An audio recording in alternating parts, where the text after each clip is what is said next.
All right. Shalom. It's the brother Mawasar. It's the brother Shamawa All. Right. And today, as you see in the title, man, it ain't got nothing to do with your skin color. Look, bruh, I done been in this thing for over 2 years, and let me tell you, this skin color thing is a big thing. Even subconsciously, it's a big thing, right? And it's, believe it or not, it's something I see more with Northern Kingdom than with so-called black people, which is us. Like a lot of the times, the Northern Kingdom will feel uncomfortable around us because they still got that skin color thing going on. You know, like if you really look at the life of a Dominican next to the life of a Jake, it's the same. You put the life of a Puerto Rican next to a Jake, and when I say Jake, I'm just talking about black people, right? We know that Jake can apply to any of the 12 tribes, but just for clarification, I'm talking about who the world knows is black people, which is us. Bruh, if you look at Dominicans and Puerto Ricans, they live the same. Dude, the way that they speak Spanish is the way that we speak English. The English you gonna hear on here, that's not perfect. It's not grammatically correct. They speak the same thing. It's not about skin color, bro. Because guess what? If you never heard me speak, but I took a picture with a bunch of Dominicans, you wouldn't be able to tell the difference. Right? So that's just a brief synopsis on, bro. It don't have nothing to do with skin color, right? I'm gonna let the brother get in there for a second before I jump into my first preset because this is a heavy topic right here. We really got to go into, but you got it. All praise to the Most High, right?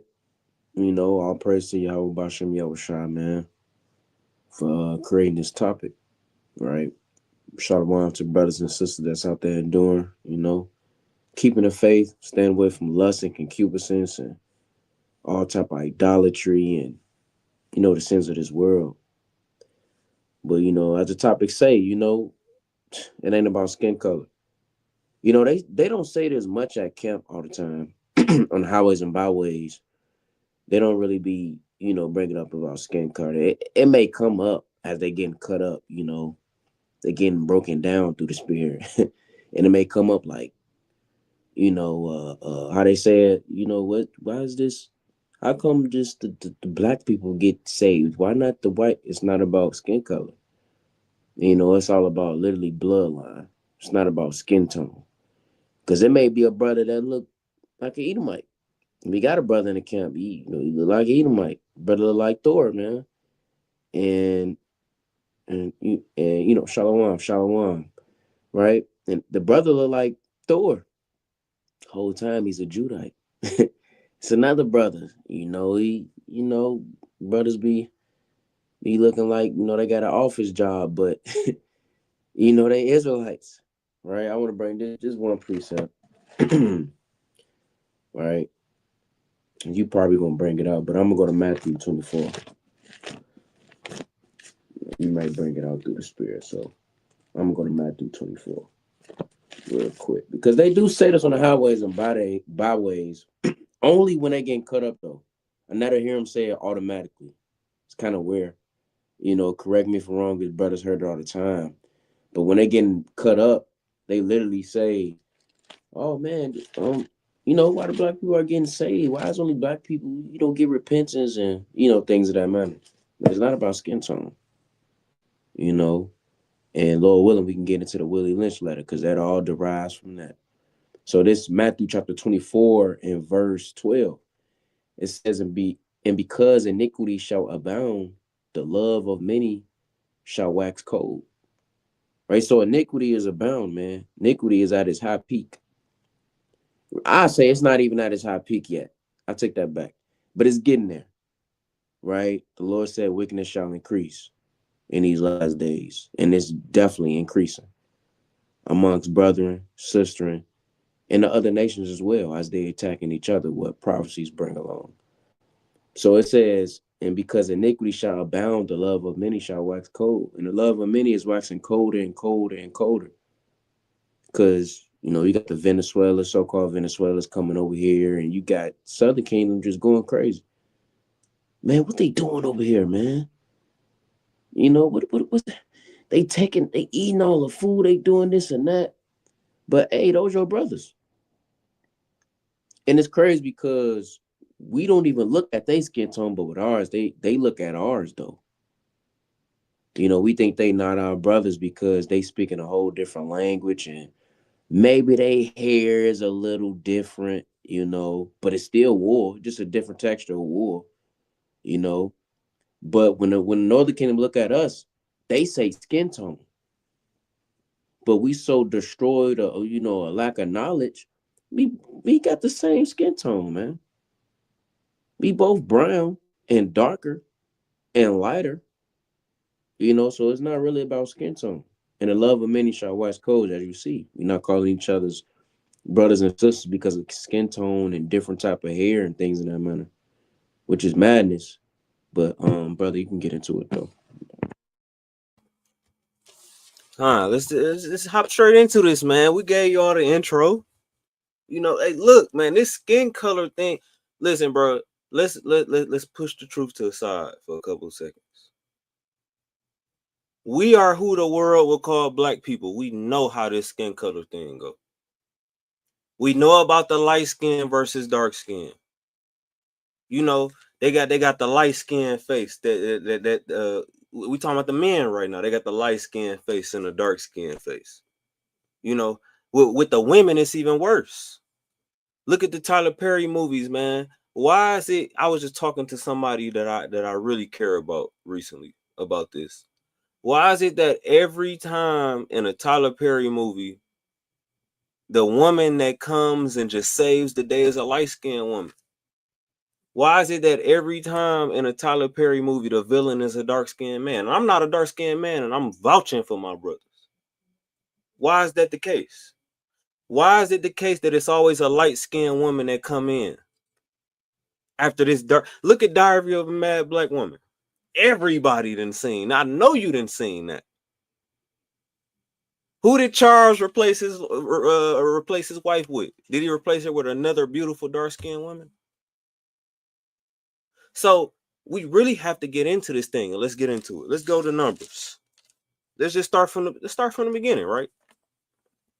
It's Numbers chapter 1 and verse 18. It says, and they assembled all the congregation. It didn't specify man, woman, or child. It said everybody, right? This is how everybody who is an Israelite assembled themselves. Let's get into it. Numbers 1 and 18. And they assembled all the congregation together on the first day of the second month. And they declared their pedigrees after their families by the house of their fathers. Let me tell you, I don't care if you got the most light-skinned daddy on the planet. If that man is an Israelite, you're an Israelite. I don't care if you got the most dark-skinned daddy on the planet. If that man is an Israelite, guess what that makes you? An Israelite.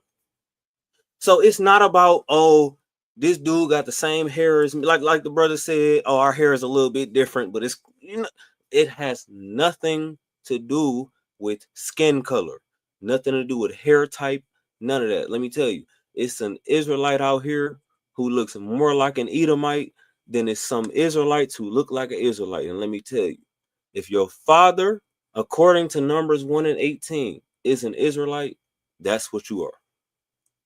Let's just get that out the way. Because a lot of times what they like to call us the black Hebrew Israelite. I got a Mexican standing right next to me, bro. I got the brother Aaron standing right next to me. How are we the black Hebrew Israelites? We got brothers like Chief Ephraim outside bringing out the word.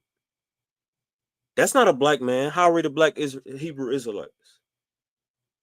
And we got all these Mexicans and Venezuelans and Panamanians and Colombians and Guatemala. We got all these people who are not what the world would consider black. So how is the truth about skin color? The brother Shema Wa'al is in a camp with multiple brothers who would not be considered black according to the world. So don't ever forget, before I pass it to the mighty brother Gadayawan, don't ever forget, it has nothing to do with how dark or light you are. It's about Numbers 1 and 18. If your father is an Israelite, you are an Israelite. And don't let nobody tell you different.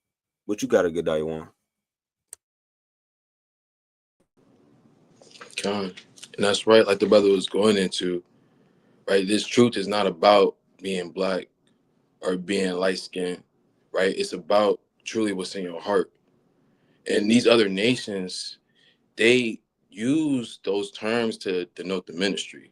Black Hebrew Israelites, they use these terms to get us a bad rep, to sow discord among brethren, right? Let me get that quick precept. Right, this is Proverbs chapter 6, and I'll start at verse 19.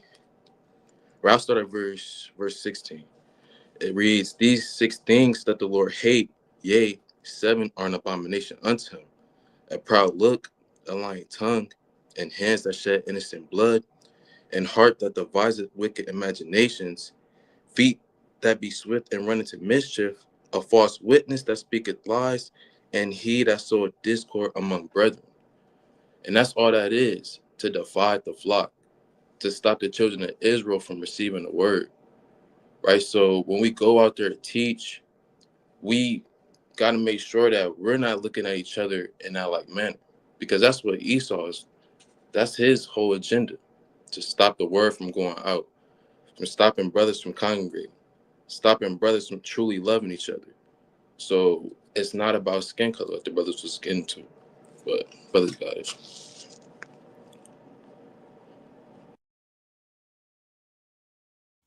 Khan, if you wasn't trying to get in there, Shemawal, I can get started with with what I was trying to get into. You go ahead. Go ahead, Doc. Hey, so look, right, like the brother was saying, man, like the brother was reiterating, it has nothing to do with skin color. Look, I'm what would be considered a light skinned brother. The brother to my right on the screen, Shemawal, he would be considered a more dark skinned brother. The brother below me, Gadayawan, he would listen. We congregate together. We keep the feast days together. I done kept the feast day with both of these brothers multiple times. It ain't never came up, oh, it's the light skins over here and the dark skins over there. Listen, the thing that we are about to get into tonight, I am telling you, if you've never read the Willie Lynch letters, please get in there after the mighty prophets get in there for you. Because we've been there. We've read it. This is something that my own father, my biological father, introduced to me. And it was so crazy to me that I have to share it with the rest of the nation. Right? Because these Willie Lynch letters, contrary to popular belief,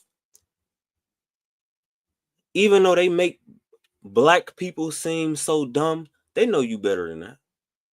Let me tell you what these nations know about you.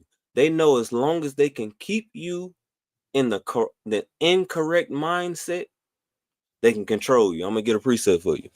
Because this is not something new. This is older than the New Testament. Let's get it. I like you. Quick point two, what you said. You said You got it. exactly, because Go ahead. they want to keep you in an incorrect mindset, because they know that the Most High can change your mindset, so they want to keep that cycle going. The so-called white man wants to be God. These other nations wants to be the Most High God, chiefly Esau, the Edomites. So what the brother gonna get into, Lord willing, we get into it, is literally they want to keep you in that mindset just so your mind won't shift, because they know the Lord will shift your mind. They know the Most High God can shift your mind back to what it was in the ancient world, back to what it's been since the foundation of the world. So, hey man, this thing get deep, man. Hey, comment. Look, let's get into these scriptures, man, because I know a lot of the times they think about when they hear about the Israelites, or they see the Israelites out on the street. Oh, it's just a bunch of black dudes yelling, but they're not talking about nothing. Well, let's see if the Bible backs up the things that we're bringing out today. This is Psalms chapter 55 and verse 21. It says, the words of his mouth were smoother than butter, but war was in his heart. Hey, man, you think that them Jewish people came across that ocean and was talking crazy to the people they want to enslave? You got to really sit back and think about this. You got a white boy coming into a land full of black people. You know, how do we treat white boys when they try to come into our land now? When they try to come into our circles now? They got to prove themselves, right? So you think Esau wasn't in there talking smoothly? Oh, you know what I'm saying? Hey, I'm led to believe Esau was bringing up the fact that they was Esau. You know, we brothers in the Bible, right? Let me show you this, African man. I'm led to believe they were doing this. And Jake, you know how I know they was doing this? Because Jake, you still fall for the same tactics now. You fall for the same thing. You follow Andrew Tate on Instagram right now, don't you? You follow all of these white boys telling you the wrong. You know, Andrew Tate told you that you're a homosexual if you enjoy having intercourse with a woman. Brother sent it to the group chat. That's how I know he said it. It was from his official Twitter account. This is who you follow. We follow all these other nations. Why? Because our own skin color, we've been taught to hate that. How many sisters out there have heard, oh, you pretty for a dark skin? You know how disrespectful of a statement that is? Imagine if a woman said, you know what, you smart for a black man. How would brothers feel? We invented all this stuff we invented. You think that black men, that's how we feel. That's how the sisters got to feel every day. You got Kodak Black going on videos talking about, I don't need no black woman. I'm black already. I don't need nothing dark skin. I'm dark already. Y'all remember that, man. This is the hatred that we've been taught to have for each other. But you know what? Let's get into these Willie Lynch letters so I can show you that they placed this hatred on you on purpose. See, we go out the camp and tell you that the white man is the devil, and you look at us like we're wrong. Let's see why the white man is the devil. Let's bring it up. Right, brothers can see my screen, right? So, Lord willing, y'all can say Khan if y'all can see it. Khan. Okay, Khan. This is the Willie Lynch letters. The untold. Look at this year. It's 2025. This was 312 years ago. I just want y'all to remember that. This is before the Declaration of Independence was signed. This for America was even considered a country. This is how they thought about the Israelites. Let's read this. This speech was delivered by a white slave owner, William Lynch, on the bank of the James River in 1712. Let's get into this. Gentlemen, I greet you here on the banks of the James River in the year of our Lord 1712. First, I shall thank you, the gentlemen of the colony of Virginia, for bringing me here. I am here to help you solve some of your problems with slaves. He wrote this because y'all was having problems controlling them black people. And as William Lynch, I'm going to show you how to control them niggas that you got. That's what he's saying, right? I want you to understand that what he's saying right now, you got some niggas out of control. I'm going to show you how to get some control of them. That's all he's saying. So let's jump down to the point, right? Let's get right here, right? And we got to use this PDF because, you know, Esau try to hide everything behind the price, but the Lord going to make a way, right? The Lord made a way for us to see this for free. So let's get into this. Page 15 of the PDF of the William Lynch letter. In my bag here, and you see it underlined, I have a foolproof method for controlling your black slaves. I guarantee every one of you that if it is installed correctly, it will control the slaves for at least 300 years. Now, you see this date up here? That was only 313 years ago. You know, for my people that's not that quick on the sword when it comes to math, he was not lying. And you're going to see how easily the so-called white man was able to break apart the black and Hispanic man, the Hispanic and indigenous man, the black and indigenous man from each other. Right? It says, my method is simple. Any member of your family or overseer can use it. It don't matter how stupid you are. It don't matter how short you are. It don't matter how ugly you are. You can use this method because it works on black people. This is what they are telling you about it. This is 1712. I didn't write this. You can Google it yourself. But let's keep reading.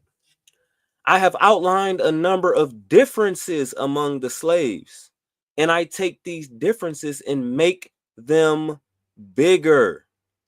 I use fear, distrust, and envy for control purposes. These methods have worked on my modest plantation in the West Indies, and it will work throughout the South. Take this list, this simple little list of differences, and think about them. Right? So we're going to get into this, and then I'm going to pass this to the next brother. I'm going to get into this next slide, and then the brother Shamal all got it. But I really want y'all to understand that this came from 313 years ago. This was, bro, slavery hadn't even been in America officially for 100 years when this came out. And yet they knew this about our people. And they still know this about our people. Let's get into it.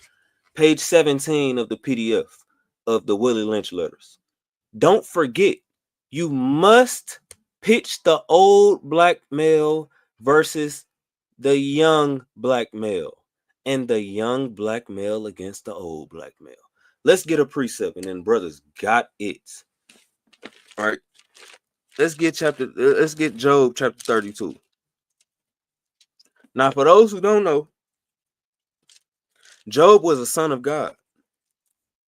Job was around before the Israelites were even an official nation. Before all of us that's watching this video, Lord willing, even could be an Israelite, Job was saying these types of things. It's Job chapter 32 and verse 9. It says, great men are not always wise, neither do the aged understand judgment. Just because they are old doesn't mean that they have any kind of wisdom. And Willie Lynch understood that. Before, you see it on the screen, before it got to talking about dark skin and light skinned slaves, what did it put that was paramount before that? You put them old heads against the young heads. So now let's look at our cities right now. I don't care if you're from Chicago, St. Louis, Minneapolis, Miami, Charleston. I don't care where you're from. Houston. You from Des Moines, Iowa. Guess what? If you're an old black male, I guarantee for absolute certain, somehow, some way they put you against them young black males. And I'm 23. I know what it's like to be that young black male. And to look at these old black males and to just shake my head. But according to Willie Lynch, from 1712, they've known for over 300 years that this is how you can separate Israelites. What you got out? Man, all right, I got a couple precepts, man. Now, this literally the curses. This is from not keeping the commandments, right? This is literally from not obeying the Lord's voice of what Moses said.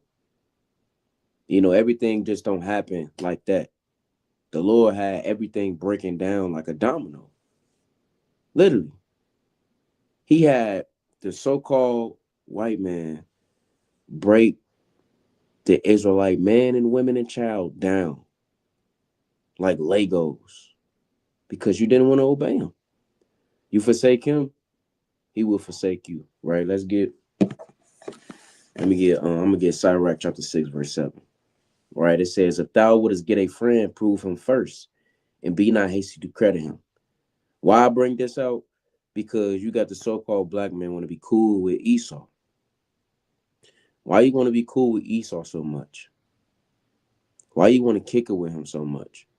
Why you trust him so much? How about prove him first? How about see who he really is? Look at all the things his ancestors done. What makes you think that he's okay now? What makes you think that he's changed? Right? How about y'all go through history together and see how much he'll be cool with you then if y'all go through history together?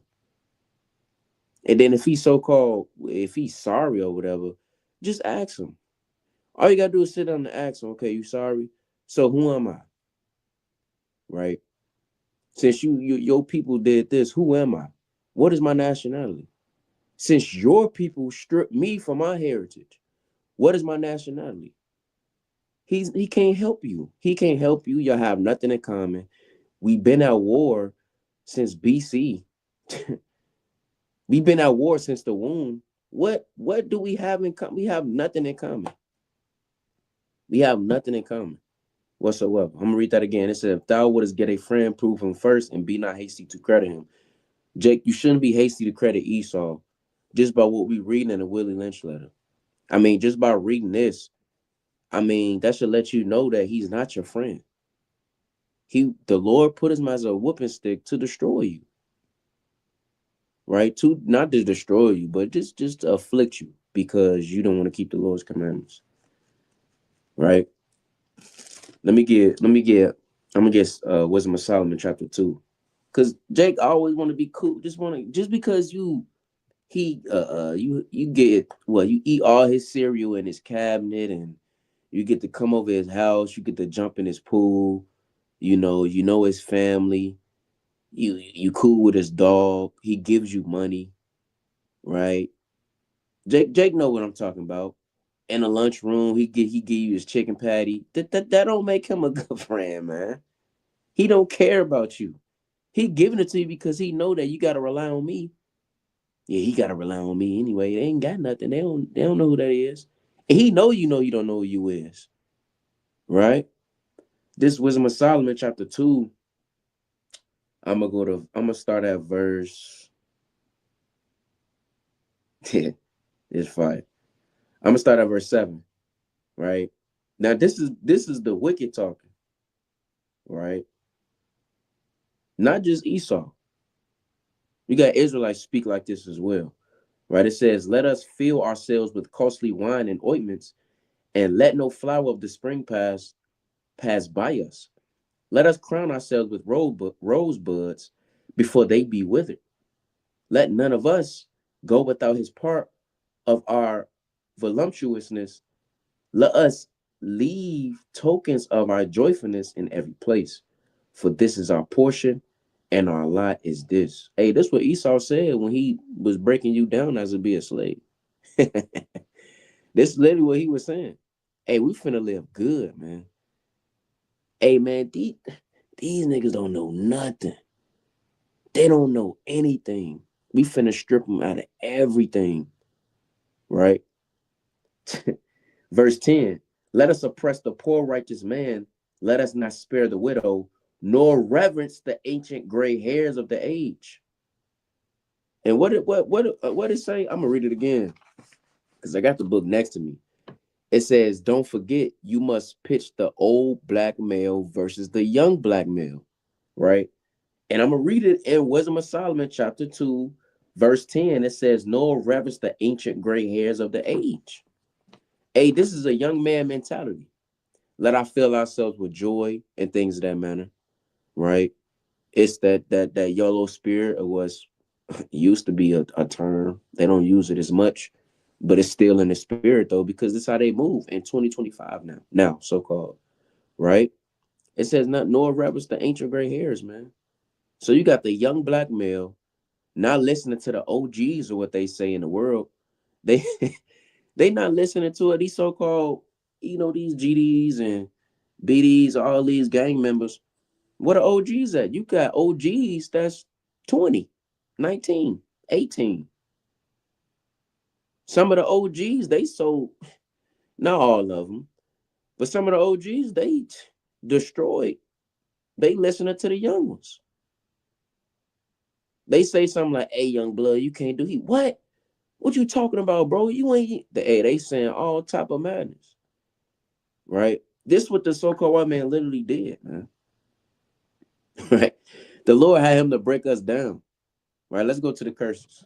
Then you got it, right? I don't want to be long-winded. Because we gotta, I mean, this is plain sight. Lord willing that Jake see this, like he just strolled by and he just with his right friends and it's just freaking off, man. This Deuteronomy chapter 28, right? And verse 54. It says, so that the man that is tender among you and very delicate, his eyes shall be evil towards his brother, right? His father, his mother, right? His kids, right?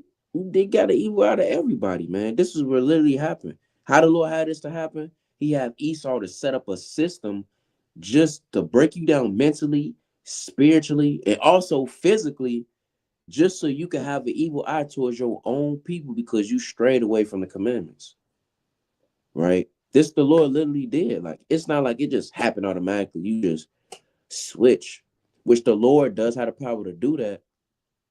But the Lord is, as what everybody like to say, he's not a genie. So he literally had Esau, which is a wise, wicked man, just wise on the left-hand side, just break you down, man. Right? But you got it out.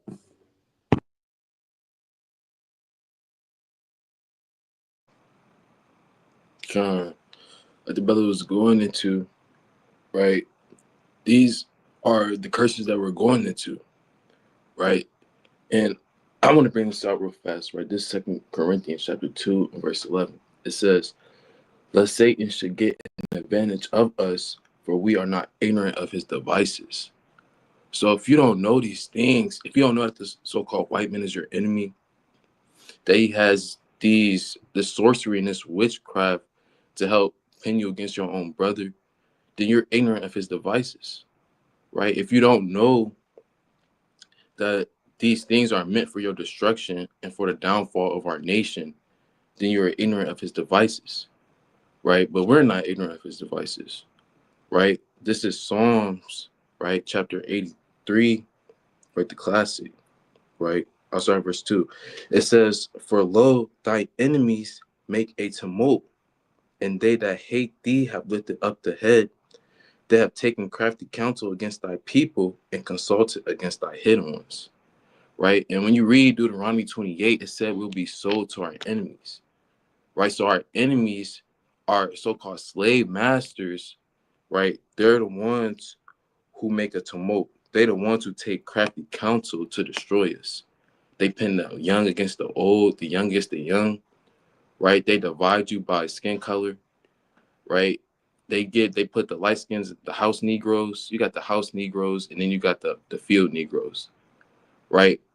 And this is psychological warfare that they did, right? They will break the biggest, strongest man, right? They will humiliate him in front of the entire nation to cause fear in the hearts of the rest of the people, right? These are the psychological warfare that Esau implemented to destroy us, right? So again, you can't be ignorant of Satan's devices, right? You can't be ignorant that he's our friend, right? You got people who think so-called white men is our friend, right? Being in America so long, you just been conditioned, right, to believe that he's your friend because you receive gifts, you get a job from him, right? You see him every day at work, he waves, he smiles at you, but that doesn't mean that he's truly for you. That doesn't mean that he loves your nation or he loves the Most High, right? The brothers got it. Fine, and let me get a precept on what the brother was just saying, man, because contrary to popular belief, the truth is about more than just salvation. It's about more than just keeping command. It's a lot that go into this truth.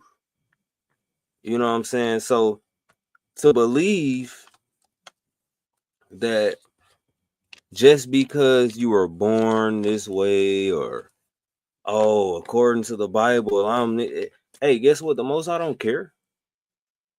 The Most High get up with everybody. As a matter of fact, let me get that precept before, forget the other one, right? It says, let me find this right quick. The one thing about the men of the Lord, man, we gonna go to the Bible, man. Let's drop that. Let's get that. They always wonder why we jump around in the Bible and we jump over here, then we jump over there.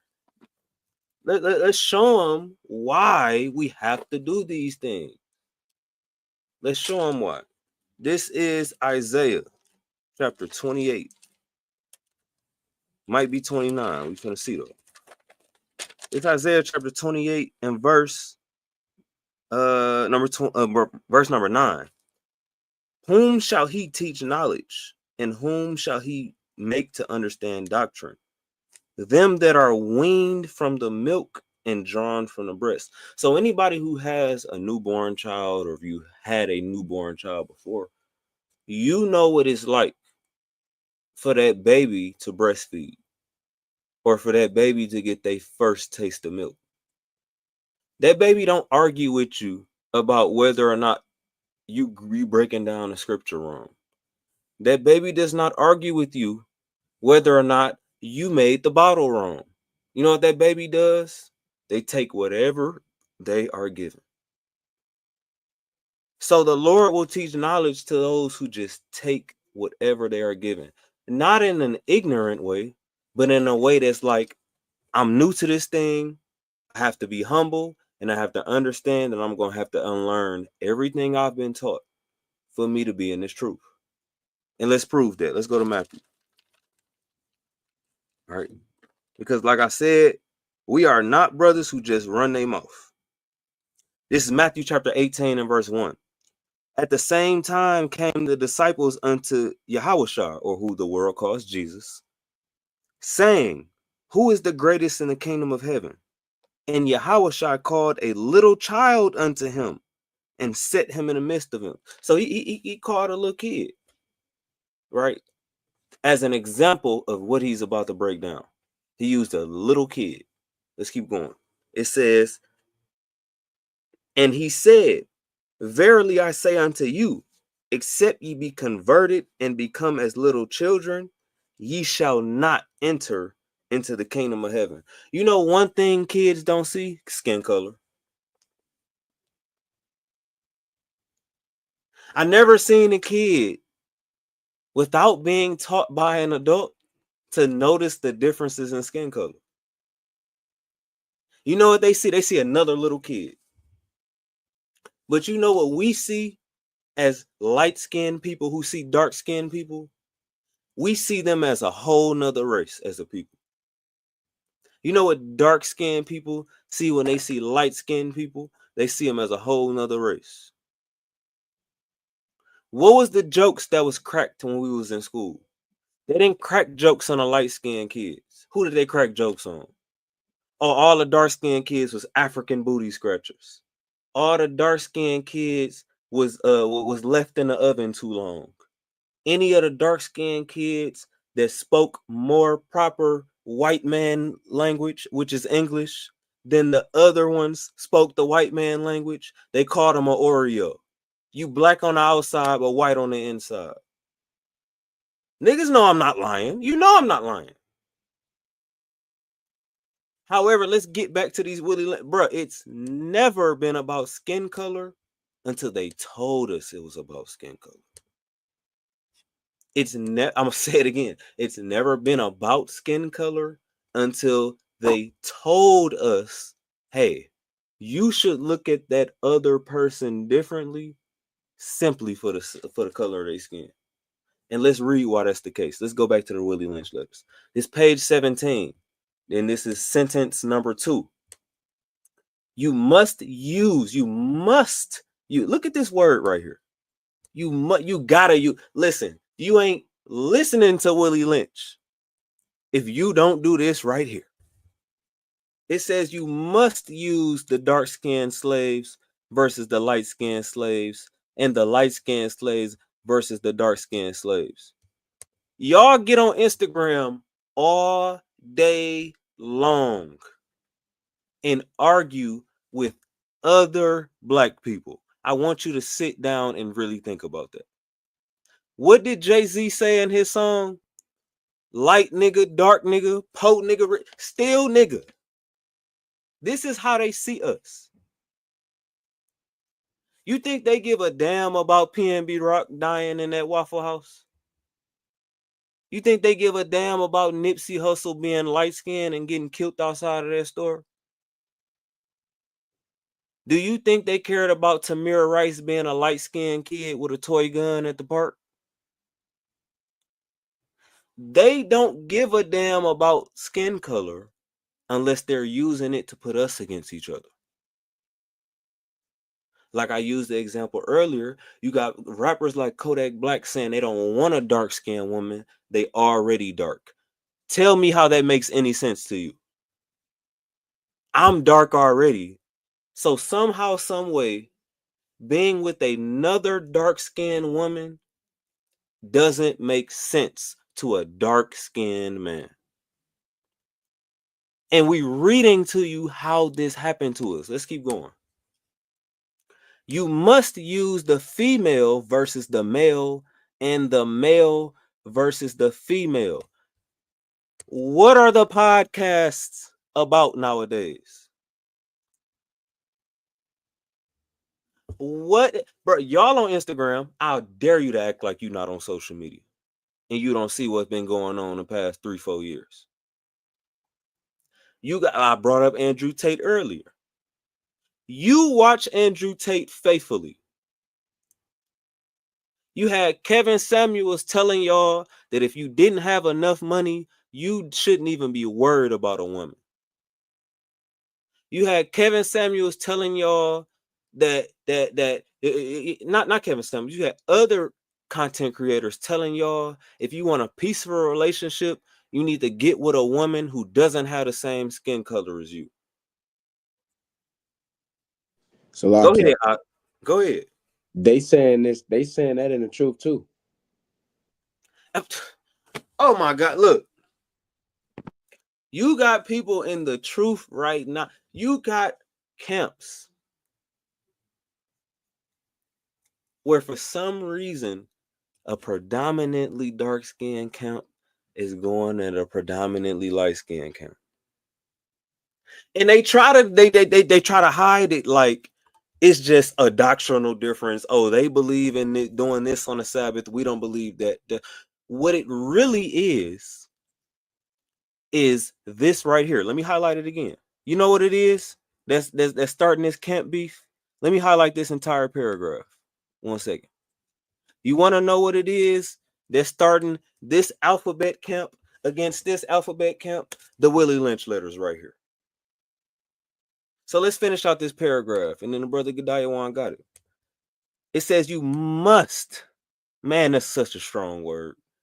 You must. You have to. It is imperative that you use the female versus the male and the male versus the female. You must also have your white servants and overseers distrust all blacks, but it is necessary your slaves trust and depend on us. They must love, respect, and trust only us. What does your Jesus look like, black man? When you walk in that church and you give them that rent money that you needed to pay your rent this month, what color was that Jesus on that stained glass? Did he look like you? Or was he another skin color? Was he the skin color of the people who taught you to hate your lighter skin counterparts? Or your darker skin counterpart? Let's really, you got to bring your whole mind here. It literally, bruh, I didn't write this. You can look up this PDF yourself. Look up William Lynch PDF. and you will find this. Let's read this again. It says you must use the female versus the male and the male versus the female. You must also have your white servants and overseers distrust all blacks, but it is necessary your slaves trust and depend on us. They must love, respect, and trust only us. And now you got Jake saying in the world, I don't trust niggas. I'm getting this bag. What they say, get a bag. They said I'm catching. I'm catching. What they say? I'm catching flights, not feelings. That's what they say. You know, I hopped out my feelings and I hopped in my bag. But y'all got it, man. Y'all got it. Come. Yeah, I remember we were on the highways and byways one time, and the Edomite came up and was like, you know, how you guys are at a disadvantage now? How do these things affect you now? And like the brother breaking down, these things were created hundreds and hundreds of years ago, and they still affect us to this very day. Right? You got the beauty standard now, right? The white woman, blue eyes, long hair, and this is why our women, they want to be like the so-called white woman, right? That's why they get, you see Jake or you see Eve now, right? They wear wigs. They got the different colors now, blonde, the type of LGB colors, right? And these are the things that our people look after, right? This is Matthew chapter 5, right, in verse 22. But I say unto you that whosoever is angry with his brother without cause shall be in danger of judgment, right? And this is, so while the brother pulling it up right now, right? You envying your so-called sister. You envying your brother, right? They don't look like you. They might be darker. And these all go back to the curses. Now you stirring up proverbs and bywords amongst each other. The enemy is mixing up wine and sorceries on the people in witchcraft, and now you have an evil eye towards your own brother. Now y'all got slurs for each other, right? African booty scratcher like the brother was going into, right? You burnt biscuit, Eve just, just getting on each other now because they don't look like the so-called white woman, right? Why your hair not long? Your hair short. Where your edges at, right? These, like, again, these are the different things that the enemy curated to destroy us and to take away the love from our communities. Right? I'm going to read that again. This is Matthew chapter 5 and verse 22. But I say unto you that whosoever, right, this is both small and great, whosoever shall say to his brother or sister, Rakah shall be in danger of the council, but whosoever shall say thou fool shall be in danger of hellfire. And if you hate your brother without cause, you got to check your spirit, right?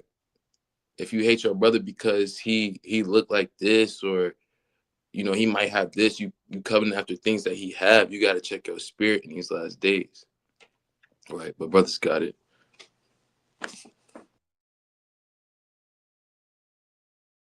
Come. Hey, man. We drunk as a people, man. Esau gave us a nice rusty golden cup. It was just rusty with strong drink, and we drunk it.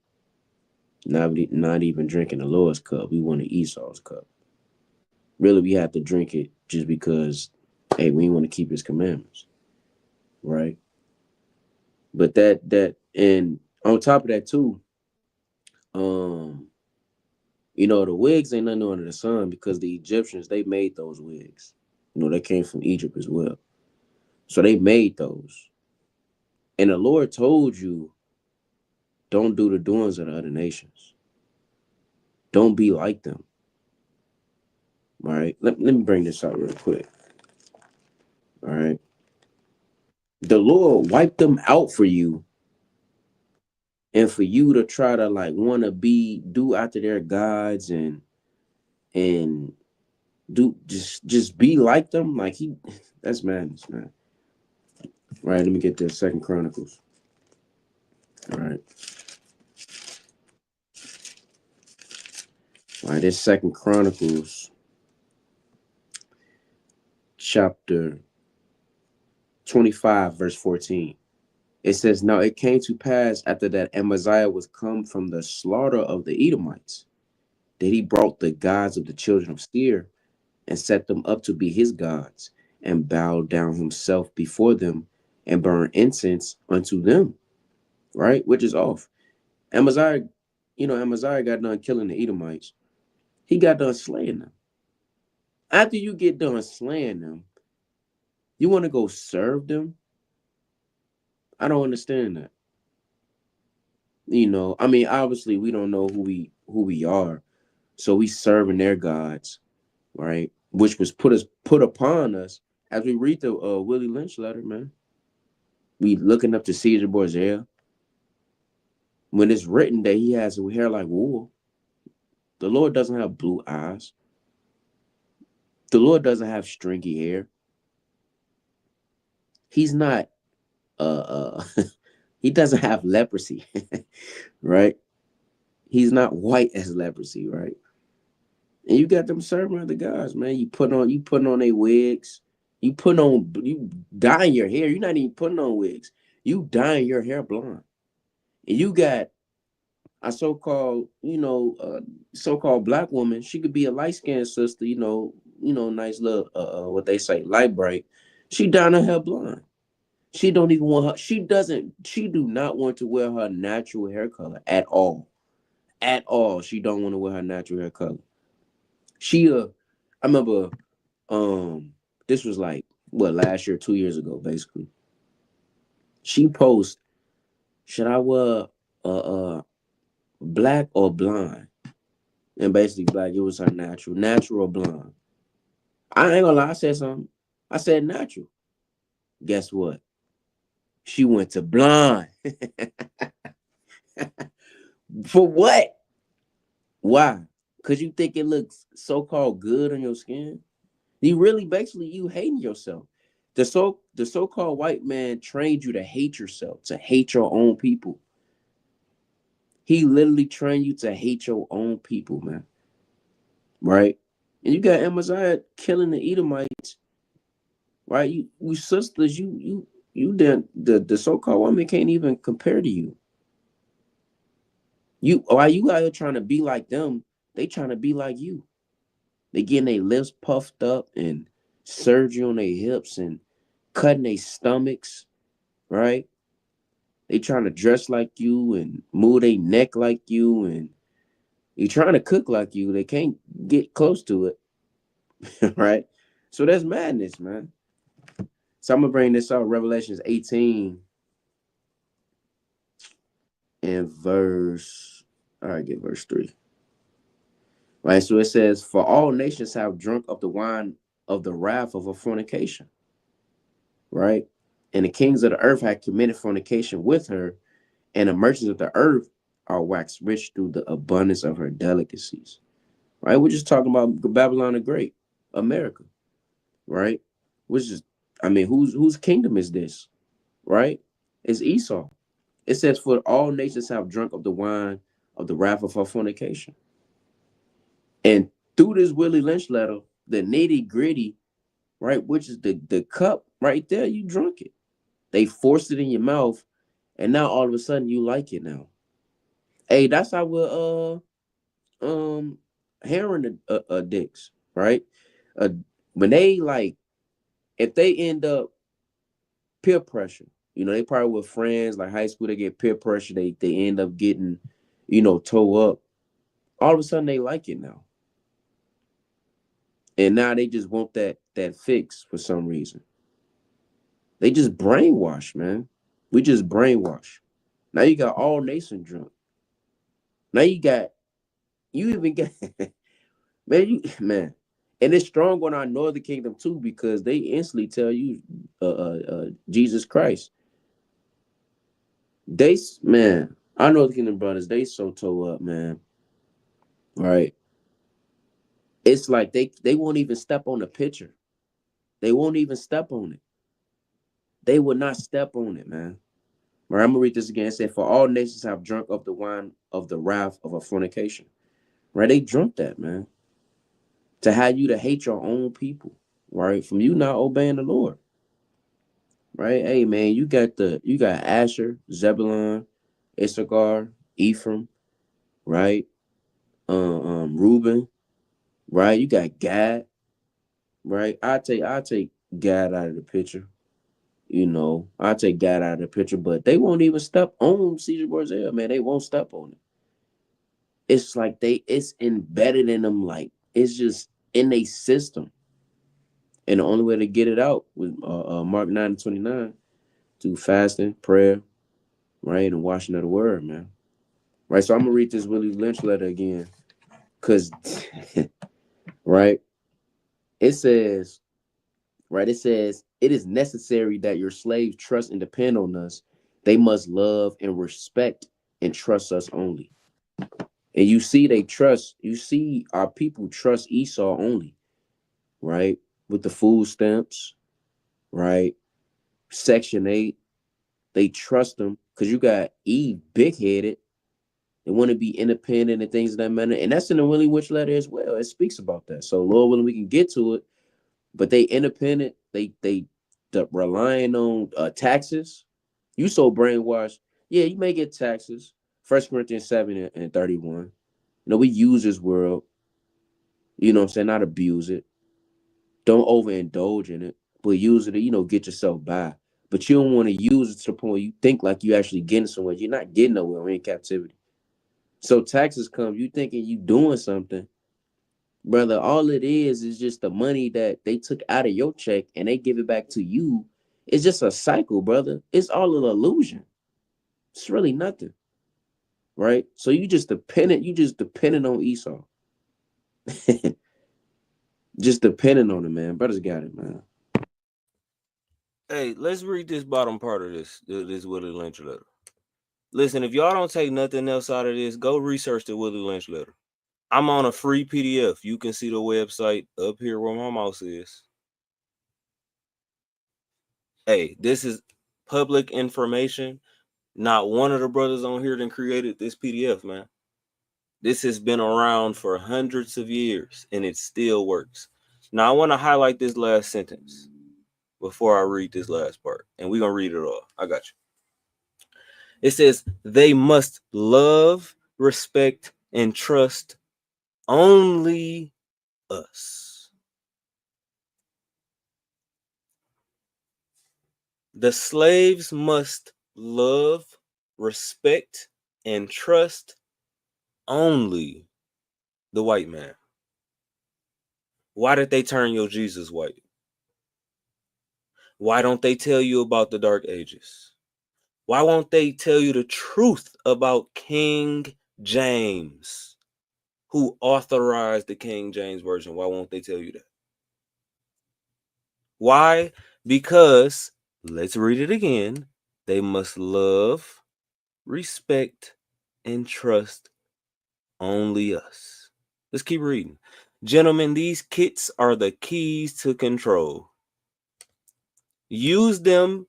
Have your wives and children use them. He said even the little kids can use it.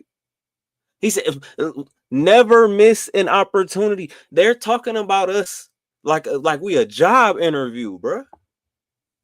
They talking about us like we're college admission right now. This is how they thought about us since 1712. Let's keep reading. If used intensively for 1 year. This Negro said, if you use it from 1712 until 1713, that in 2025, it's still going to work on them niggas. I'm going to say it again. He said, if you use it from 1712 until 1713, that in the year 2025, it's still going to work on them niggas. You don't believe me? Let's scroll back up and see when he told you that it'll work. You see, this is page 15. I guarantee every one of you that if it is installed correctly, it will control slaves for at least 300 years. He said it's gonna control you niggas until at least 2012. That's how long they knew back then how effective these methods would be in getting us to hate each other. Now let's go to the next page. Right? It says not that page. This page. It was in the interest and business of slaveholders to study human nature. They studied you, black man, Hispanic man, black woman, black child, Hispanic woman, Hispanic child, indigenous man, woman, and child. They studied you. I don't want you to ever believe this BS that they try to sell to you and that they try to sell to us, that we are so insignificant. You know, they try to call us savages. They try to call us barbarians. They try to call us all these types of names. But one thing that they knew about you, black, Hispanic, indigenous man, woman, or child, one thing they knew about you is that you were somebody that was worth the time to study. I want you to understand that the Willie Lynch letters is them taking the time to say, these Israelites is kind of different. I need to study these people. You know who doesn't see the Israelites as interesting enough to study? The Israelites. You know who does see the Israelites as interesting and stuff enough to study? The non-Israelites. So when you really break this down, you can see why he had the confidence to say what he said right here. I guarantee every one of you that if it is installed correctly, it will control them slaves for over 300 years. Right? But let's keep reading on this. It says in page, we can skip that. Let's go to page, we can start at page 24. For fear that our future generations may not, it says our future generation. It's called about, it's the future white man. It says, for fear that our future generations may not understand the principles, oh my God, may not understand the principles of breaking both horse and man, we laid down the art. Nigga, they laid down an art for how to break you.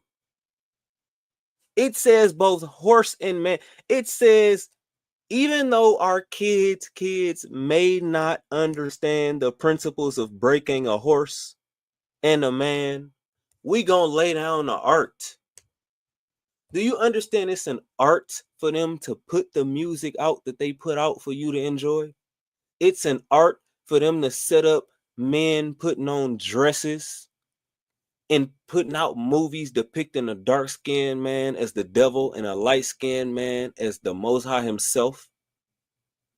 This is a device that we are not ignorant to. Let's get that out. And then brothers got it. Right? I want y'all to truly understand that we don't go outside preaching a word because it sounds good. We don't go out preaching a word because damn sure don't go out because it's warm outside. I can promise you that. We go out because we have learned the truth. We have learned about Satan's devices. Let's read about this. Not the NIV. Right? Brothers definitely don't want to read the NIV. Salaki. All right, that's Satan right there. We want this one. Lest Satan should get an advantage of us, for we are not ignorant of his devices. Nigga, everybody know that for you to get Section 8, you couldn't have that man in the house. Everybody know that. Everybody knows that if your grandma and your auntie and your mama and them raise you by yourself, that you're going to look at women as the God that they try to make you believe that they are. They're gonna try to look at you. They want you to look at them as the most high God that they believe that they are. Esau understood that about you. Esau understood, just put that old head against that young head, and we got him for 300 years. This dude been, bro, that dude, Willie Lynch, probably died. What year brothers give him? 1725? 1730 at the best. And yet the words that he spoke, he think he the most high. The most high word lived for 300 plus years, not Esau. Brothers got it, man. I'm gonna go all night if I keep going. Brothers got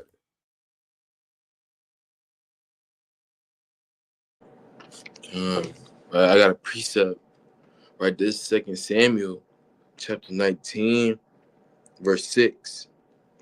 Right, and that thou lovest thine enemies and hatest thy friends. Right, our people, they love the so-called white man, but they hate each other. That's backwards. It says, let me read that again. It says, and that thou lovest thine enemies and hatest thy friends. For thou hast declared this day that thou regardest neither princes nor servants. For this day I perceive that if Absalom had lived, and all we had died this day, then it had pleased thee well. Right? So this is how our people look at the so-called white man. Right? When you look at Caesar Borgias, he's portrayed to be the exact image that they want to emulate. The blonde hair, right? The blue eyes are women, right? And these things, that so much so that they hate their own friends. They hate each other, right? They hate them own selves. How can you love your brother if you hate your own self? Or didn't the Lord say you gotta love yourself as you love your neighbor? They don't even love themselves because they love their enemies, right? And these things, again, like the brother said, this happened hundreds of years ago, and it's still affecting us to this very day, right? I think I have one more precept, right, in Judith chapter 5 and verse 17, right? Because our enemies, they know these things. They know our kryptonite. They know how to keep us at a low state, right? This is Judith chapter 5 and verse 17. And whilst they sinned not before their God, they prospered, because the God that hateth iniquity was with them. But when they departed, when we stopped loving each other, when we start to love our enemies, right? It says, from the way which he had appointed them, they were destroyed in many battles, very sore, and were led captives into a land that was not theirs. And that's why we're in America to this very day, right? That's why we're here to this very day. All the punishments that we go through, the chastisement, being oppressed, being in captivity, this is because we don't understand the concept of loving each other, of loving our neighbor as ourselves, right? Not having an evil eye towards our brother just because he might be a little darker than us. The Lord was a dark-skinned man. You read that in Revelation, the 1st chapter. So if the Lord was walking the earth this very day, the so-called white man and our own people would hate him just because of his own skin. That's off. So this whole notion of dividing brothers based off their height, right, their status, their skin color, all this have to go away, because that's not how the kingdom of heaven is ran. It's not based off of what you have, but brothers got it.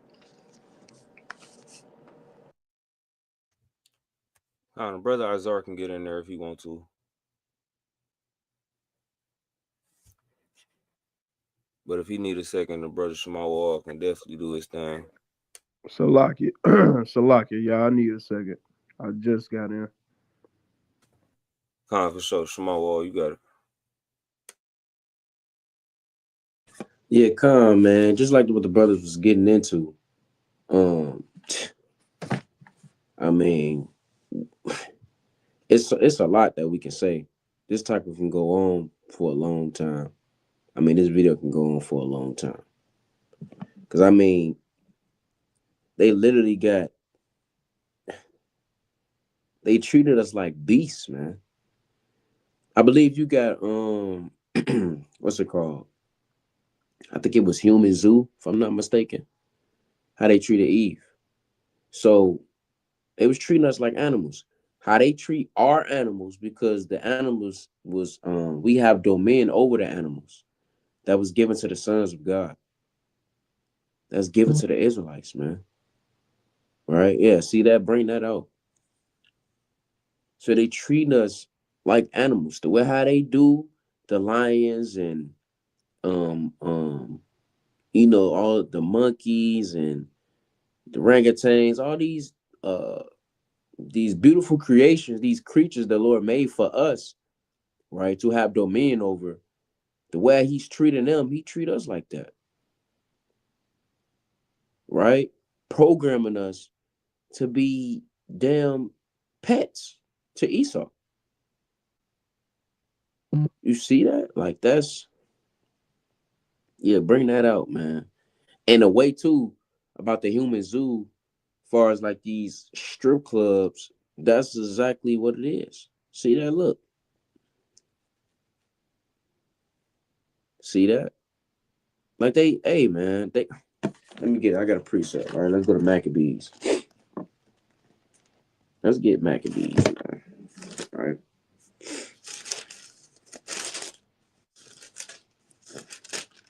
Let's get Maccabees, man. Just a crafty counsel. This is the mindset of the damn synagogues of Satan, man. Right? The father, the son of the devil, right? This first Maccabees, let me see. Chapter, let me see what I want. First Maccabees. Let me see what I want.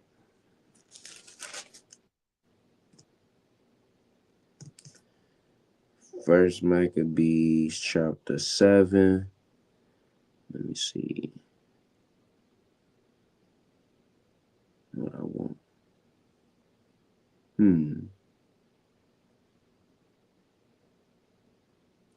Salakia. I got a quick precept if you. You go ahead. All right. Right, this is right, chapter 3 and verse 48. And lay open the book of the law, wherein the heathen has sought to paint the likeness of their images. So again, nothing is new under the sun. Right? These things was created and designed for our own destruction. For you to look at them as God and to look at your own self as nothing. Right? They see how the darkest, right, how the lowest of our people in their eyes get treated. So now our people, and because of the sorcery, want to go ahead and assimilate to their ways and love their oppressors, right? We can't love our oppressors, right? Let me read that again. This is First Maccabees chapter 3 and verse 48. And lay open the book of the law, wherein the heathen has sought to paint the likeness of their images, right? So you have iconoclasm. That's when that came in. You have Michelangelo. They painted the chapel of the angels. They made the angels white. They made Jesus white. They made God white. They made everything white, so you can look at them as God. So you can look at them as better and higher than you. When the Lord said that we are the greatest people on the earth, the Lord only loves the Israelites, right? Again, our people, we gotta break out these shackles. We gotta break these shackles off our mind to come back to serve the Lord and our people, right? Because, like again, I brought out the Lord. He's a dark-skinned man, right? And he's the greatest man that ever walked the earth. Yet they paint the so-called white man as the greatest man who walked the earth, right? Jesus, that's not according to the scriptures. That's off, right? You can't add to the word. You can't paint the images one way and then, but the scriptures say something else, right? That's off, right? But brothers got it, right? Yeah, I'm gonna bring this out. First Maccabees chapter 1 and verse 41. Right? It says, moreover, King Antiochus wrote to his whole kingdom that all should be one people, right? And everyone should leave his laws. So all the heathen agreed according to the command of the king. Yet many also of the Israelites consented to his religion and sacrificed unto idols and profane the Sabbath day. Right? I mean, now since this Willie Lynch letter, you got Israelites, the so-called black man and black woman and child, is consented to his religion. Caesar Borgia. They bow down to it. They break the Shabbat. They brainwash, man, because it's been beaten into them, right? And if you didn't obey them, hey man, you get broken until you crack. Right? I'm gonna jump down to verse 60, man. This is crazy, man. Like I brought out earlier, Sirach 6 and 7. You want to be cool with the so-called white man so bad, right? Prove him. You so quick to say you don't trust your own brother. You be asking him all type of questions, and why you don't do that with Esau? Jake your brother wanna come over your crib. Hey man, I don't know. Did you took a shower? But you ask him all type of questions. You don't do that to Esau. You just invite him right in. You just invite him right in your house. You know, you come to your brother's house. You ask him all type of questions, man. You don't do that with Esau though, right? You see your brother walk past, you give him a nasty look, but when Esau walk past you, fingers wide open, man, smiling. That's off. Prove him. Since she your friend, prove him. And don't be hasty to give him credit. They hasty to give the so-called white man credit where there's no righteousness that this man has done. And if he so-called done some type of righteousness, it's because the Lord put the spirit on him to save you, Lil Wayne. Because Lil Wayne want to say, I don't think the Wayne man did. Brother, ain't nobody trying to hear that, bro. Cut it out, man. Right? This first Maccabees chapter 1 and verse 60. It says, at which time, according to the commandment, they put to death certain women that had caused their children to be circumcised. Right? This was literally what's going on when they was getting broken down. To become a slave, making of a slave. They getting the laws beat out of them. Ain't nothing new under the sun. Right? It says they put to death certain women. It says certain women. It means that women that wanted to keep the Most High God's laws. Those was the women that was getting beat, right? And then you have some Israelites, they say, you know what, master? I want biscuits and gravy and things of that manner. It's madness, man. Right? Certain women that had caused their children to be circumcised. And they hanged the infants about their necks and raffled their houses and slew them that had circumcised them. And it wasn't just them circumcising their child, it was keeping the Shabbat, the feast days, putting on fringes. They probably was ripping them damn fringes. They know Esau know about the fringes. They know who we are, man. They know who we are. It's a video I seen. I don't know if it was in a chat. I believe I strolled past it on YouTube. But the woman said, I believe she was at court. I want to butcher, but she was at court and they had to like sign a paper and it said African American, you know. And the so-called white woman said, they don't know who they are. And the so-called black woman, Eve, she said, I couldn't even say nothing because we don't. I couldn't even say nothing to her. You so angry and can't even say nothing. Because if you do say something you don't know, she really gonna cut you up. And she's gonna be proud to do it. Because she know that they stripped us. They know that. You got these nations Proud because they don't know who you is. They know about the Willie Lynch letter. You don't think Esau don't know about the Willie Lynch letter? And if he don't, he drunk too. Because they drunk too, right? In Revelations 18:4, they all drunk. They all got drunk and having a good time, right? But they know about this Willie Lynch letter, man. Right? It says, and they hanged the infants about their necks and raffled their houses and slew them that had circumcised them. And hold on, it says raffled their houses. So literally, as they breaking these things, Willie Lynch breaking these things down, right? Separating a man from his household, right? Separating a man from his woman, his rib, and his kids,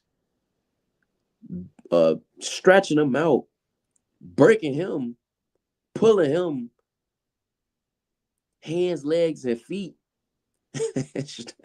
Like this is literally what's going on. How can you even be friends with them? How? Raffle their houses. They mean they went in their houses. Hey, nigger, get out of here.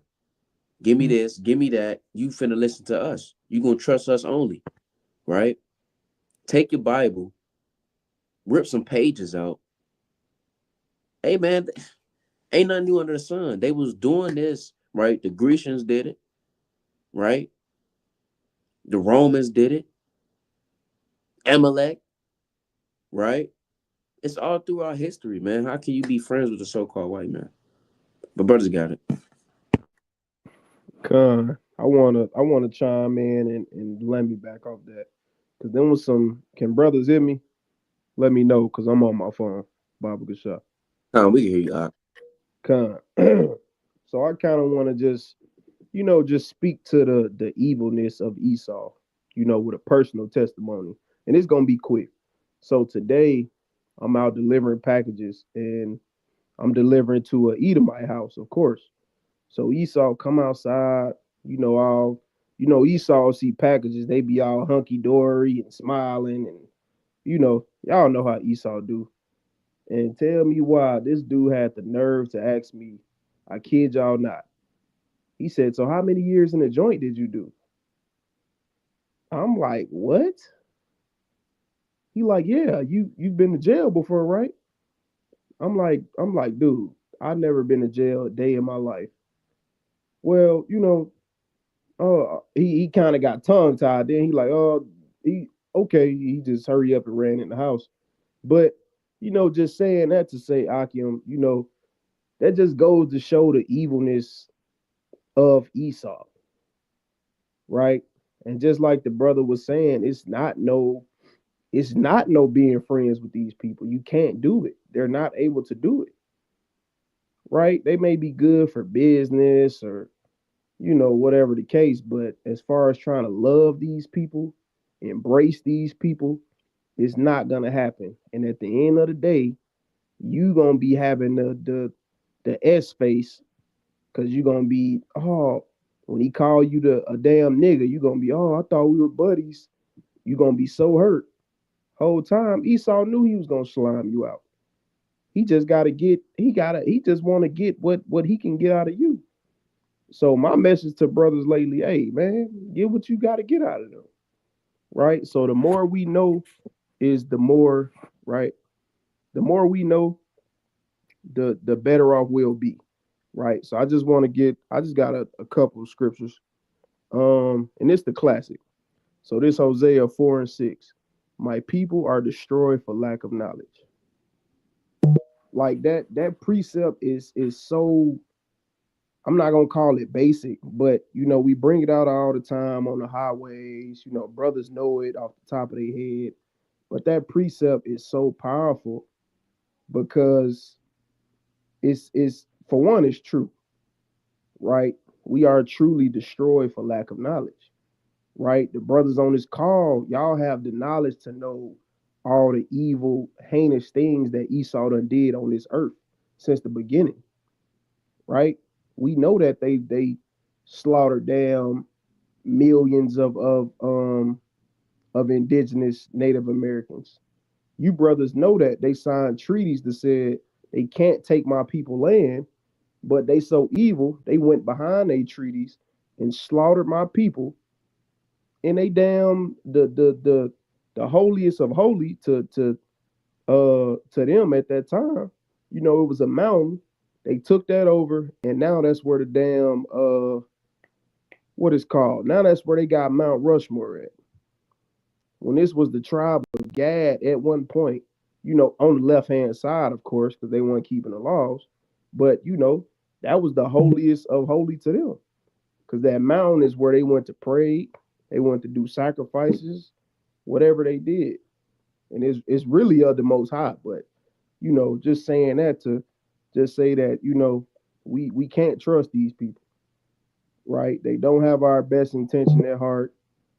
Uh, you know, that Acts 13 is there for a reason. Cause you know, that's that Acts 13 and 1. Cause we, you know, they're never not gonna look at us like niggers. Like that's just what it is. They could smile in your face, all that, but hey, that's just what it is. So hey, we gotta accept that. And I want to read one more precept, and brothers got it. Um, this is Leviticus 18 and 3. After the doings of the land of Egypt, wherein ye dwelt, shall ye not do. And after the doings of the land of Canaan, whither I bring you, shall ye not do. Neither shall ye walk in their ordinances. So this go hand in hand with Hosea 4 and 6. Because it's like if we had knowledge of this small scripture right here, right? The Most High commanded us from the beginning. In Jeremiah, Genesis, Leviticus, in almost every book, it's a prophet warning us, and the Most High telling us, hey, do not do after the ways of these people. Why did Solomon fall? Right? Doing after the ways of these heathen ass women that he had. Right? It's you know, it's simple, right? It's simple instructions. But you know what our people do. Now today in 2025, we proud Americans, right? Since the 1920s, 1800s, we've been signing up to fight in their wars. We damn, hey, you got some Jake out here even listen to they garbage ass music, thinking they emos and be wearing bangs and you know. But hey, man, we gotta depart, bro. We gotta get out of the ways of Egypt, out of Sodom and Gomorrah. We gotta stop voting. We gotta stop trying to love these people, stop trying to include these people. And we gotta get that same love and honor and respect that we be trying to get to them. We have to get that to our people. We gotta get that to the Puerto Ricans, the Mexicans, the Brazilians, the Dominicans. Right? I can go, we got so many, you know, it's hey, like they say in the world, hey, we don't die, we multiply. We so deep. We got plenty tribes, right? So we need to be extending that same love that we be trying to get Esau. We need to be extending that to our people and understand that these people are not for you, not for us. Like we not on the highways and byways screaming at the top of our lungs, telling our people to get out of Egypt and to leave these oppressors alone. We not doing this in vain, right? We tired of our people being in these conditions, and we tired of our people being destroyed for lack of knowledge. But with that, I yield. Come on, shalom, shalom. Brothers, can you hear me? Con, I got you. Come on, all praise to the Most High, right? Right. I had a couple things I kind of wanted to bring out, especially with brothers going into a topic so heavy as with brothers going into a topic so heavy as colorism, right? Not only colorism within Israel, but colorism within, you know, really the world as a whole. Because we really the only people that suffer from colorism. Right. When you look at real fast, I want you to Google how much money does America give Africa, right? Yearly.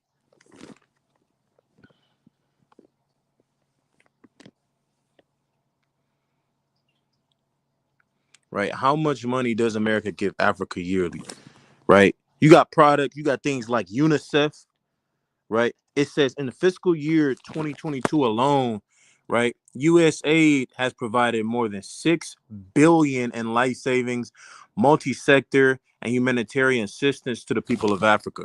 Right? Colorism is something that really only exists in the nation of Israel, because you got different countries like East India, like Arabia, in which their lighter tone people, right, don't really show any oppression or hatred towards their darker tone people.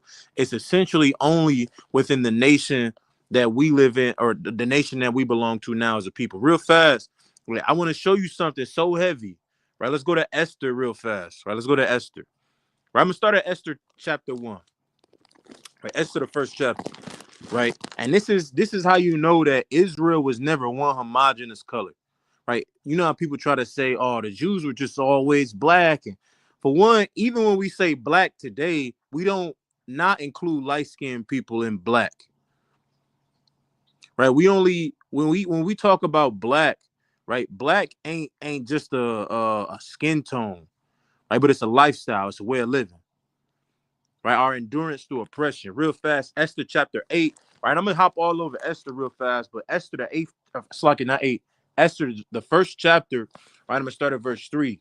Right, brothers can still hear me. Right, and it says, brothers can hear me, right? All right. Verse 3. It says, in the 3rd year of his reign, he made a matter of fact. I'm gonna start at verse 2. It says that in those days, when the king Ahasuerus sat on the throne of his kingdom, which was in Shushan the palace, in the 3rd year of his reign, he made a feast unto all the princes and his servants, the power of Persia and Media, the nobles and princes of the provinces being before him. Right. So when King Ahasuerus being living in Shushan the palace, right, he was the world power at that time over Persia and Media. Now I want you to Google real fast, right? What did ancient Persians look like? What did ancient Persians look like? Right. And I'm gonna jump over real fast to Esther the 2nd chapter. Right. What did ancient Persians look like? Right. Because not only was the nation of Israel not one homogenous looking people, right? But you know how we say, oh, the white man didn't exist till a certain time. Well, everybody wasn't as dark as we was, right? When you go back to the time of the Persians, the Egyptians, even the writings on the wall, right? The pictures on the wall and the different depictions of not only the Egyptians, but the Israelites during captivity, right, weren't one homogenous group of people, right? And it says, right, based on historical accounts, right, ancient Persians are generally described as having light to medium skin tones with features like dark curly hair, prominent cheekbones, and relatively long straight nose, right? Not only that, right, but I want you to look up. Can you still hear me? Look up what did Herodotus say Persians looked like? Herodotus. Like it. Herodotus. Right? What did Herodotus say Persians looked like? Right? We know we need 2 accounts. Right? See if you can find something real fast. See that?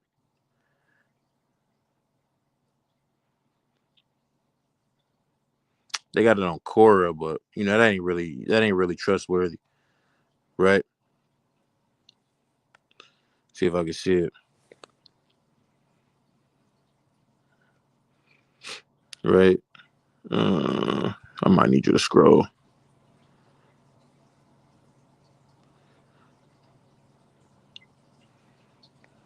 Right. Damn. I have to find it. But Herodotus, right, had an account in which he described how the Persians looked, right? And when he described the Persians, he described them as like fair or white. Now, it wasn't just Herodotus. You can look up any ancient Greek philosopher. You can look up how did the Greek philosophers describe the color of Persians, right? Because it wasn't just Herodotus. It was a lot of different Greek philosophers that gave, you know, their description of what the Persians looked like during the times of antiquity, right? That's Quora. No, don't go to that one. Right, you just scroll down. Right, go to that top one. Slocky, go back up. Right. When they say people also ask. Right, scroll down a little bit. Where it say people also ask. Right, that top one. Damn, see that? That's Satan. Scroll down a little bit. That's Korah. Right, that's not really a. It's not really a trustworthy site. Right, I think that's it right there. Go back to that. Was that Korah too? Right. It says. Right, what they look like, however, is difficult to determine, but many of the artistic representations show them to be broadly similar to a large cross-section of the Greek population today, namely dark hair, brown eyes with fair olive skin. Right. Oh, that's the ancient Greeks, right? Don't worry about it. Right. So we saw it earlier, right, when they gave the description of what the ancient Persians looked like. The ancient Persians really had a more fair tone, so a lighter to a more white tone. Now, I want you to Google Esther real fast. Google Esther, right, and go to the Wikipedia definition of it. Right, we're gonna dive into something. Right, but I'm gonna have to find that information on Herodotus. But when he talked about the ancient Persians, he talked about them as having like a lighter skin tone. Now, don't go to the images, right? Yeah, right. Go down to the Wikipedia. Now after that, right, scroll down to the historicity section. Right, that right there. It says, although the details, right, of the setting are entirely plausible, and the story may even have some basis in actual events, there is general agreement among the scholars that the Book of Esther is a work of fiction. This is how, and we're going to get into this real fast, right? But based off of the contents of Esther and the marriage that happened, right? The scholars figured that Esther was a book of fiction. And this is why, right? It says Persian kings did not marry outside of 7 Persian noble families, making it unlikely that there was a Jewish queen Esther, right? So when it came down to the Persians, when the Persians married, they stuck within their own. They only married other Persians. I'm gonna go to Esther again real fast, but because of that information, right, that made scholars to think that the Book of Esther was like a fan fiction or was a fictional writing when it wasn't.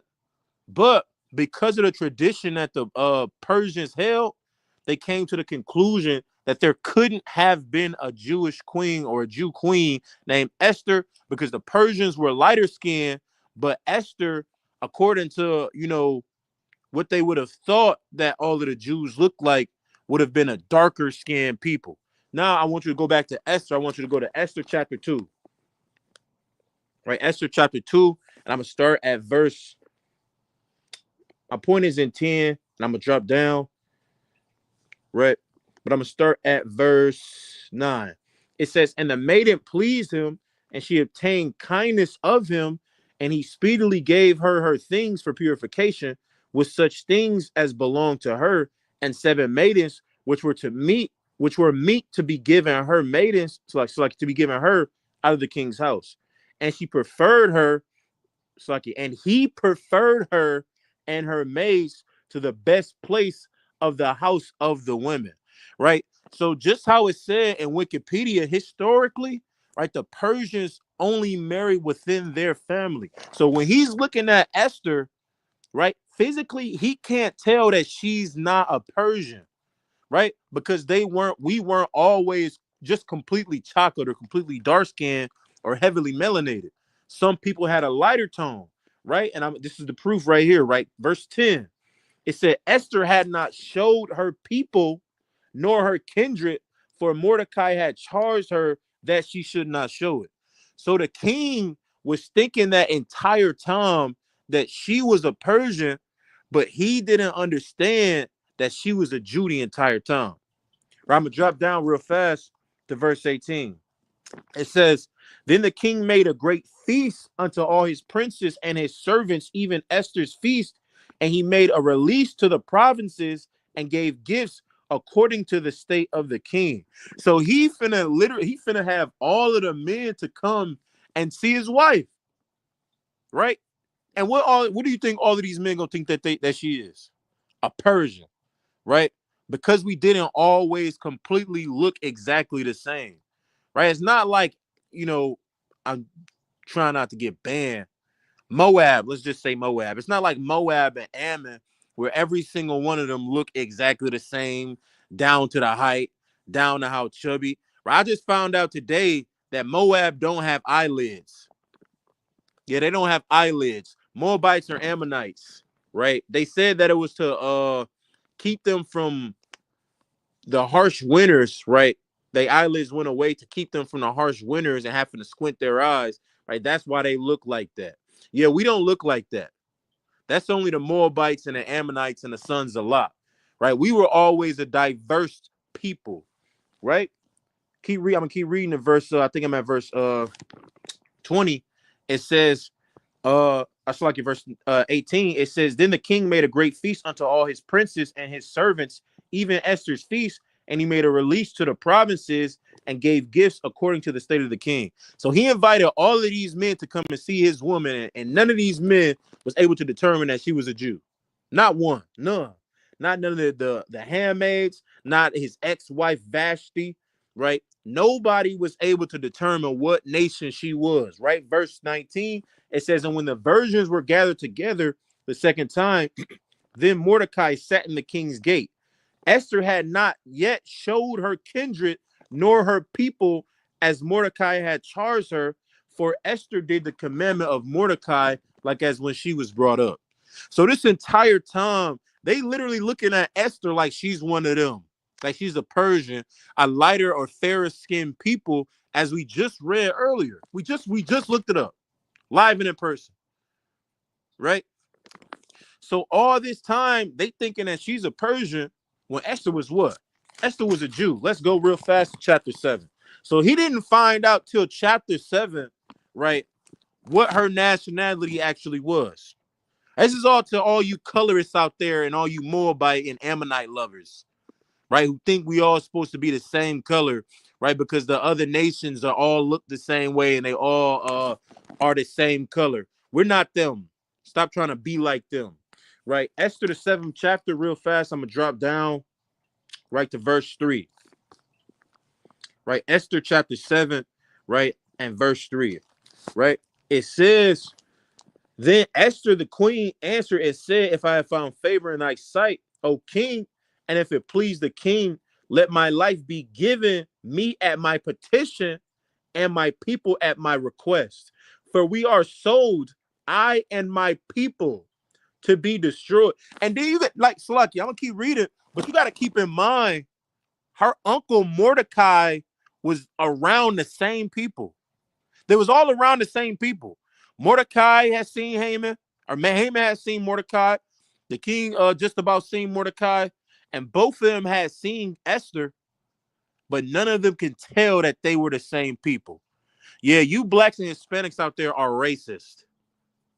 Right? Racist against your own kind, right? You're colorist, right? I'm gonna keep reading, right? It said, for verse 4, it says, for we are sold, I and my people, to be destroyed, to be slain, and to perish. But if we had been sold for bondmen and bondwomen, I had held my tongue, although the enemy could not countervail the king's damage. Then the king Ahasuerus answered and said unto Esther the queen, who is he? He confounded. He confused. Right? Who is he? What enemy? Like, what are you talking about? Right? It says, and where is he that durst presume this in his heart? And Esther said, the adversary and enemy is the wicked Haman. Right? The king knew what people Haman was trying to put to death. He knew he was trying to put the people to death. Right? He literally told the king, right, it's the people that trouble us. Right? But the king was never actually knew, right, what nationality Esther was actually from. right? That's because we just don't look the same. It is what it is, right? It's plain upon table, right? We're not beating around the bush, right? It's time to stop playing games. Right? We don't all look the same. There is no colorism, right, in the Bible. None, right? Let's go to Ecclesiastes. No, Salaki, Songs of Solomon. I'm gonna go to Songs of Solomon, the 4th chapter. Right? Songs of Solomon, right, chapter 4. Right? So, I mean, people, it's stuff that you got to answer to. Right? You got to answer, why didn't the king know who she was? Right? Why did Haman see her and he saw Mordecai, but he wasn't able to tell her kindred? Why did Mordecai charge her, right, not to show her kindred if it was obvious she was a Jew?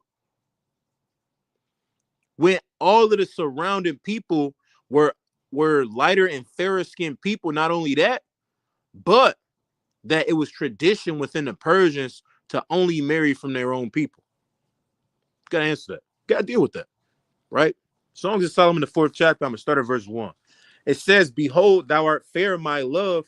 Behold, thou art fair, right? Thou hast dove's eyes within thy locks. Thy hair is as a flock of goats that appear from Mount Gilead. Now, and we got to do it. Google goats, goat hair. Google goat hair, right? What does goat hair look like? Right? What does goat hair look like?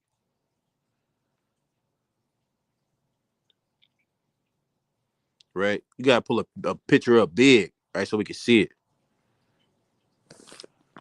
Right? Look at that. Look at it. That's what goat hair looks like. Look up Puerto Rican hair.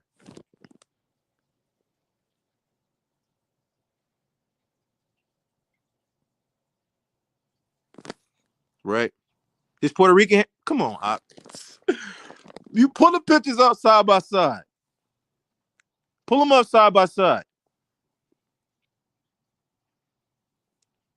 Israel has to answer this. Right? So the Shulamite woman would have been she was an Issacharite woman, right? Right, but for time's sake, right? You pull them up side by side. Let me see this.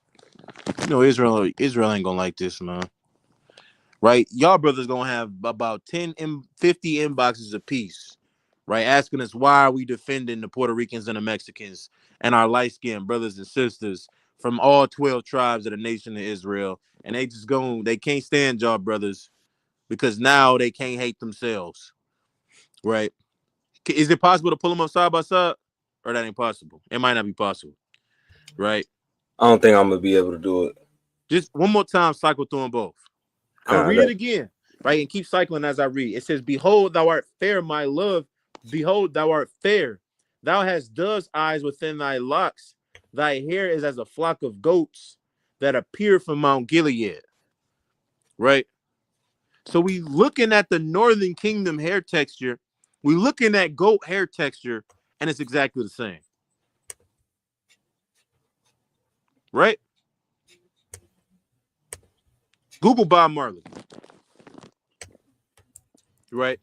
Let's Google Bob Marley. Bob Marley. Look at him. Right? Everybody would swear up and down that he's what? A Benjamite. That he's from the nation of the southern kingdom of Judah. Right? But who is Bob Marley's father? All caps. We don't type in lowercase. Look at him. Look at his pops. You pull that up closer to Baba Kasha. He literally looked like his pops in blackface. He just his pops in blackface. Right? Google real fast. What's the brother name? Blake Griffin. Hey, this is how you know this is not about colorism. Because look at him. Look at Bob Marley. Bob Marley is a white man. Something that the entire nation of Israel knows, right? But we understand that based off of the color of his skin, right, that doesn't make him more of an Israelite. You know how they used to say, the one drop rule? Yeah, we don't do that. That's not biblical. That's not even scientific, right? Even your Y chromosomes, you know that you can only get the Y chromosome from a man, and you can trace that same Y chromosome back for over 100 generations. That's not even genetic. A study, it was a school that did a study, and they said that your ethnicity came from your father. This is Blake Griffin. Blake Griffin, right? Look at the color of his skin. Look at the color of his skin, right? He even got red hair. The only thing Afro about him is his Afro, and barely because it's not even like a woolly texture hair. Now look up his father. Right, y'all got to deal with that.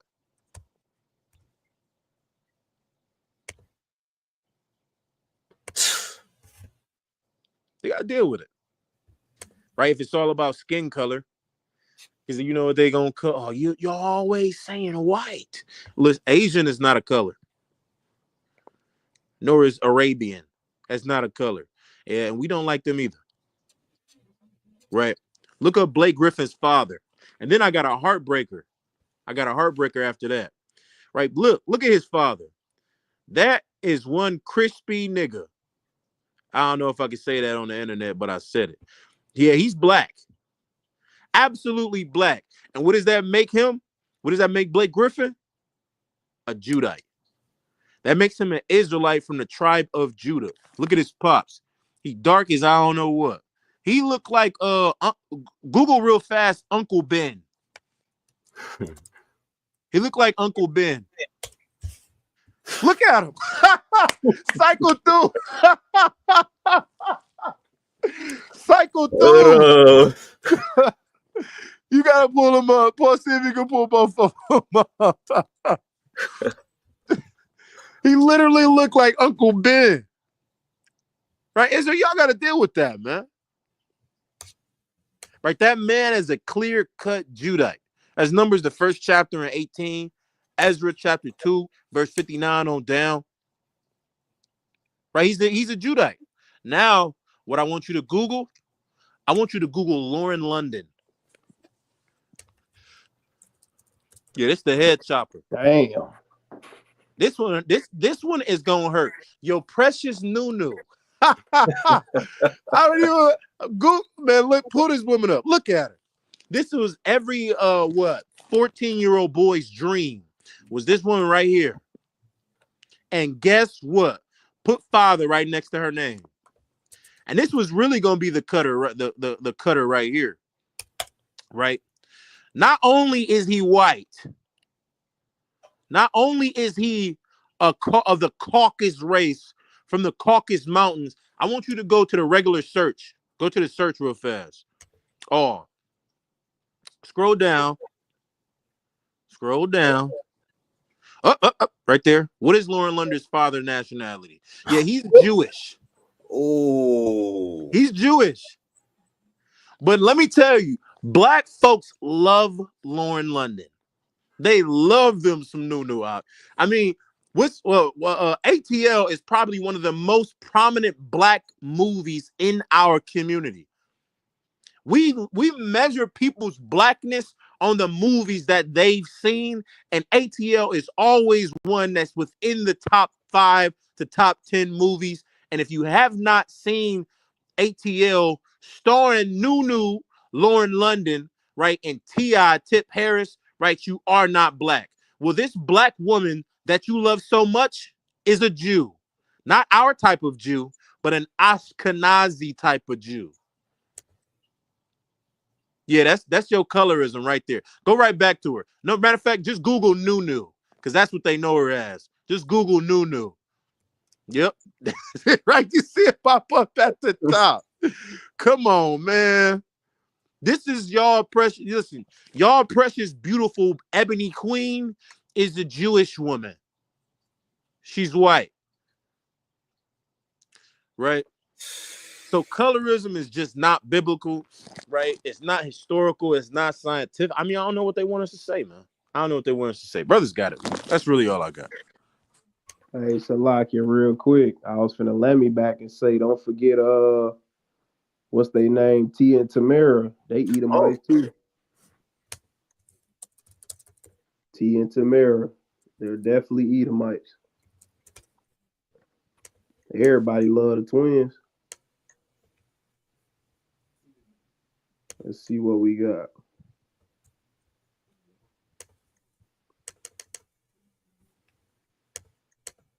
Timothy John Morrow. See that? That's crazy. Hey, man. Just like Nunu. And I love Nunu growing up. I love T and Tamira growing up. Sisters, that was one of my shows. Whatever they was doing, I was supporting. The whole time I'm supporting damn Edomites. But brothers got it, man. Color definitely doesn't matter. God. And hey, man, look, I mean, oh my God. We ain't never brought y'all a 2-hour video on this channel so far yet. But brothers got to go in on this, man. Let me get my closing precept. Because I didn't even know the Nunu thing, man. Like the brother said, man, listen, Nunu she was like that. You know, Nunu was every young Israelite man dream at one point. And guess what? We assume because of her skin color, just like Tia and Tamara. A lot of y'all didn't know about Tia and Tamara. A lot of y'all didn't know about Bob Marley. Like we said in the video, it's not about your skin color. Let's get this precept in Colossians, man. Let's get this precept in Colossians, man. Yeah, we're going to close out. All right, it's Colossians chapter 2 and verse number 8. Let's get the classic. Beware lest any man deceive you or any man spoil you through philosophy and vain deceit, after the tradition of men, after the rudiments of the world, and not after Christ. Right? We got to really understand that us going at each other over skin color, over height, over social status, over any of these superficial things, none of that matters to the Most High. Right? And I know I said I had one more precept. I got to get this last one. Just so the people truly, truly understand. The Most High don't give a damn how dark you are or how light you are. Don't have nothing to do with nothing. It's Sirach chapter 19 and verse number 24. He that hath small understanding and feareth Yahweh is better than one that hath much wisdom and transgresseth the law of the Most High. It didn't say nothing about how tall you was, how fat you was. It didn't say how long you was in the truth. It didn't say what type of righteous or unrighteous life your parents live. The Most High don't give a damn about your skin color. Right? So we have to truly remember that. Just because you more light-skinned than the next, and like me and the brother Shema was going into earlier today, a lot of the times that goes on with the Northern Kingdom. They'll feel some way about towards the Southern Kingdom because they got a different skin color, not understanding that skin color is never has been and never will be what the Most High has judged us off of. It's always been our ability to follow what he said and our ability to do what we want to do. Nothing to do with skin color. Right? But with that, you know what I'm saying? We done went in for 2 hours through the Spirit. Lord willing, y'all really got edified, man. It is not about your skin color whatsoever. Has nothing to do with that. Right? But with that, we want to give all praise, honor, and glory to Yahweh B'Shem Yahushua, Kwam Yashar, and Shalom. Shalom. Shalom. Shalom.